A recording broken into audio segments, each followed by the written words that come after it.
deuxième partie de la leçon, c'est la conjugaison du passé simple.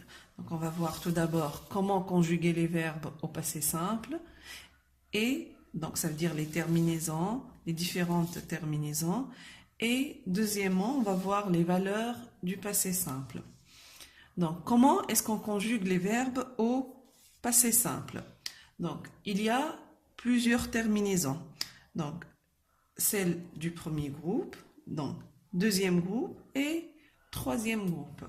Donc les verbes du premier groupe ont pour terminaison AI, AS, A, AM, AT et R. Donc il ne faut pas oublier l'accent circonflexe sur le AM et le AT, le A et le A ici. Donc exemple, on va voir le verbe chanter. Donc je chantais, tu chantas, il chanta, nous chantâmes, vous chantâtes, ils chantèrent. Les verbes du deuxième groupe, donc ils ont la terminaison IS, IS, IT, IM, IT et IR.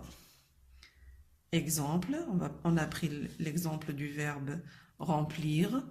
Je remplis, tu remplis, il remplit, nous remplîmes, vous remplîtes, ils remplirent. Donc pour les verbes du troisième groupe, il existe trois sortes de terminaisons. Donc il y a les terminaisons en IS, IS, IT, IM, IT et IR, comme le verbe partir, sortir. Il y a la terminaison US, US, UT, UT et UR, comme le verbe savoir, le verbe lire aussi.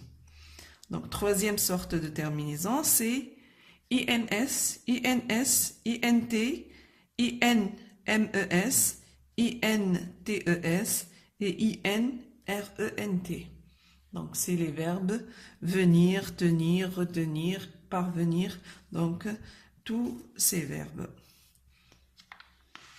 Donc, quand est-ce qu'on emploie le passé simple? Donc, on emploie le passé simple pour la narration. Dans les récits, on emploie surtout le passé simple. Donc, et comme vous remarquez, le passé simple, c'est un temps qui s'emploie surtout dans les écrits. Donc, dans les romans, dans les contes, on emploie surtout le passé simple. Donc, le passé simple permet de rapporter les actions qui font progresser l'histoire, les actions de premier plan. Donc, dans un récit, on emploie donc le passé simple pour raconter, donc pour faire avancer l'histoire, on emploie le passé simple.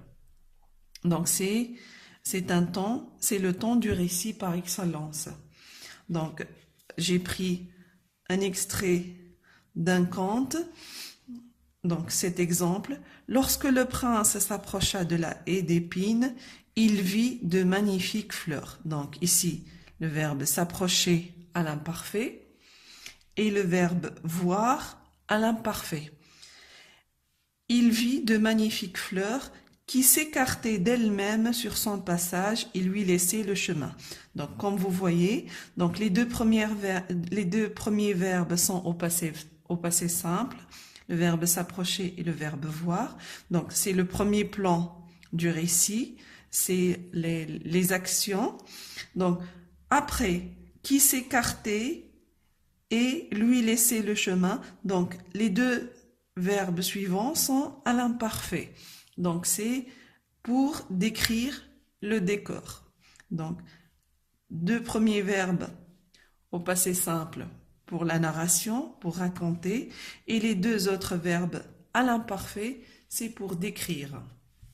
Donc, comme vous voyez, généralement, on emploie le passé simple avec l'imparfait dans la narration. Donc, le passé simple pour la narration et l'imparfait pour la description. Donc, deuxième valeur du passé simple, c'est que le passé simple exprime une action soudaine, donc une action brève et soudaine. Exemple, il marchait dans la forêt quand soudain il s'arrêta. Donc, on a deux actions. Donc, première action à l'imparfait, il marchait. Donc, c'est une action qui dure dans le passé, qui dure dans le temps. Elle est ponctuée par une action brève et soudaine. Donc, le fait de s'arrêter. Donc, première action, elle dure dans le passé. Deuxième action, donc c'est une action brève et soudaine.